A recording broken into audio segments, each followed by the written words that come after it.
How to add AirPods to Find My Phone. Hello everyone and welcome back to our channel. Today I'm going to show you how to add your AirPods to Find My iPhone so you can easily track them if they ever go missing. So let's get started. Adding your AirPods to Find My iPhone is actually really simple. Here's what you need to do.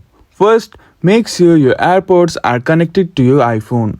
Just open the AirPod case near your iPhone and they should automatically connect if they are already paired. Next, open the Find My app on your iPhone. This app helps you locate Apple devices linked to your Apple ID, including AirPods as long as they are in range. Once you are in the app, go to the Devices tab at the bottom and scroll through your list of devices and you should see your AirPod listed here. If you don't see them, try reconnecting your AirPods and make sure they are close to your iPhone. Also, make sure Bluetooth is turned on. And that's it. Your AirPods are now added to Find My iPhone.